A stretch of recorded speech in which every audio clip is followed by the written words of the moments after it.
dal leen ak jàmm seen bii di Buzz M TV ci seen acte du jour. kii di président Bassirou Diomaye Faye démb ginnaaw ba mu jógee suñu pays limitrophe bii di Mauritanie kookee tey namm naa demaat suñ pays limitrophe bii di Gambie ngir tase fa ak kii di Adama Barrow bi nga xam ne moom mooy président bu Gambie.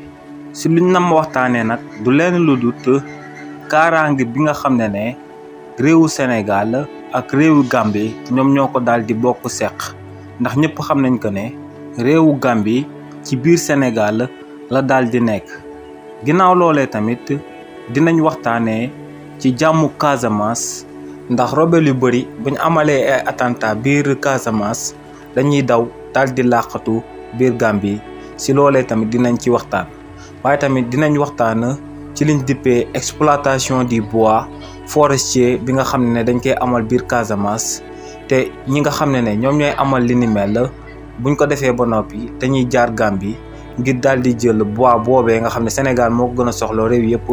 daal di koy jaarale seen aéroport yi ngir daal di koy exporter. li ni mel tamit kii di président Bassirou Diomaye Faye ak kii di Adama Barrow di président ba ca Gambie dinañ waxtaan ngir ut ay solution jëmale ko ci fléau boobee. ginnaaw li ni mel tamit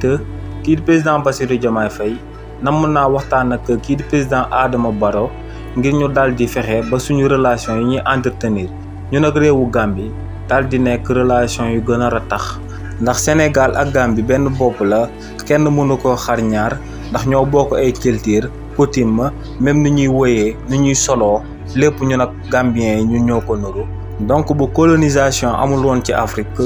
kon réewu Sénégal ak réewu Gambie benn réew lay doon. ginnaaw li ni mel premier ministre bii di président Ousmane Sonko jël na ay ndogal yi nga xam ne dina sabab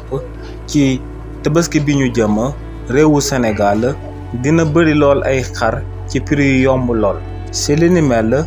kii di président Ousmane Sonko ñetti ndogal la daal di jël jëmale ko ci ñi nga xam ne ñoom ñoo doon bàyyeekoo bitim réew maanaam ci sous-région bi ay Malek Mauritanie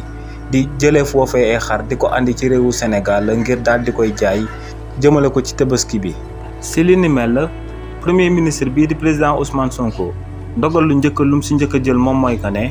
bépp camion bu duy ay xar te mu nama bàyyeekoo bitim réew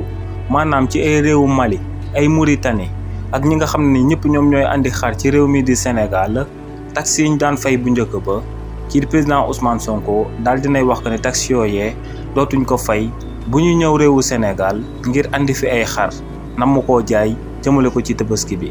waaye tamit ñaareelu ndogal lu kii di président Ousmane Sonko jël si li ni mel moom mooy que ne contrôle bu métti bu police sénégalais yi daan amal jëmale ko ci camion yooyee di doon andi xar ci réewu Sénégal ne li ni mel dinañ ko wàññi bu baax a baax ngir permettre ñooñee ñu daal di dugg ci réewu Sénégal nu mu gën a yombee. loolee nag dina sabab ñi nga xam ne ñoom ñoo doon andi ay xar ci réewu Sénégal duñ fay xaalis bu bëri jëmale ko ci police sénégalaise. ginnaaw li ni mel tamit kii di président Ousmane Sonko ne nañ bàyyi ñetti sàmm ci biir oto yi nga xam ne ñoom ñooy transporter xar yi ci réew mi di Sénégal ngir ñooñee mën a saytu bu baax seen njur yi ndax bu njëkk ba loolee dañ ko doon tere duñ doon may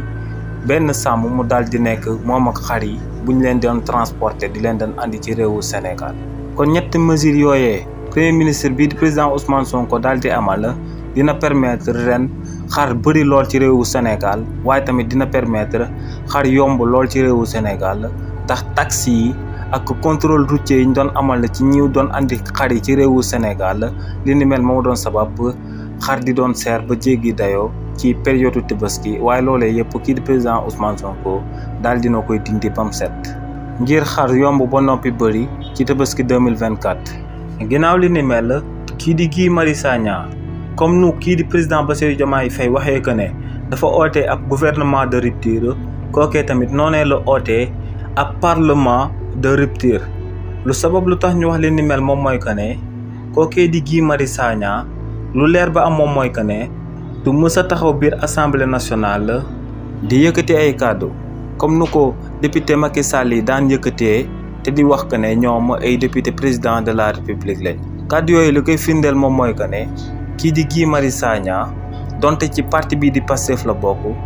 donte ba tey kii di président Bassirou Diomaye Faye moom mooy kilifaam ci parti boobee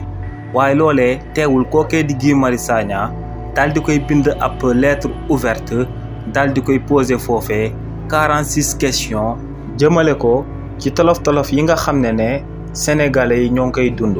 si laaj yooyee kii di Guy Marius Sagna daal di jébal kii di président Bassirou Diomaye Faye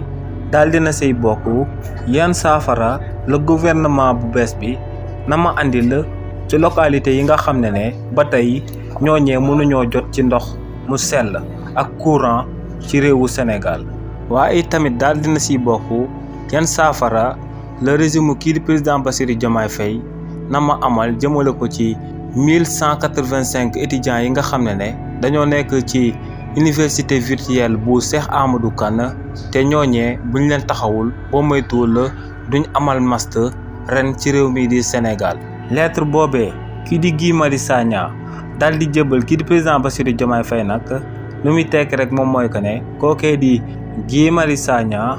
ab député de rupture lay doon ci askan wi lay féetee du mës a nekk ab député président de la république wala ab député wu parti politique. ginnaaw li ni mel kii di Seydina Ndiaye di ab économiste ak expert financier yëkkati na ay kàddu jëmale ko ci exploitation pétrole bu ñu waroon a tàmbale ci réew mi di Sénégal ci atum 2024 bi ñu nekk. si li ni mel kii di Seydina Ndiaye ne bu benn sénégalais daal di xaarandi 1 franc bu na ma bàyyeekoo ci liñ dippee exploitation pétrole ren ci réew mi di Sénégal. ndax ne régime kii di président Bassirou Diomaye Faye luñ na ma amal moom mooy que ne ren duñ exploité lu tolloog tarifatul ayni ci gaz ci réew mi di Sénégal. ndax ne ñooñee comme niñ ko diggee woon Sénégalais yi te moom mooy que ne dañuy renégocier contrat yi ba noppi soog a exploité gaz bi ci réew mi di Sénégal ne ñooñee niñ ko diggee woon ci tànk yooyee lañ taxaw te loolee moom moo sabab ren benn barilu pétrole du jógee ci réewu Sénégal. ndax ne gouvernement wu président Bassirou Diomaye Faye dañoo na ma waxtaan ak seeni partenaires yi ñu juboo ci ay kaddu ba noppi ngir ñu daal di soppi contrat yi nga xam ne ñoom ak kii di président Macky Sall di président ba woon signé woon na ko ñooñee ba noppi. mais ginnaaw bu ñooñee amalee li ni mel ba noppi dañuy soog a commencé wu diñ jippee exploitation de gaz ci réew mi di Sénégal. bu ko defee sénégalais yi daal di si gis seen bopp. lii lañ leen andiloon comme actualité ñoo ngi leen di jox dig daje ci yeneeni mbir incha allah.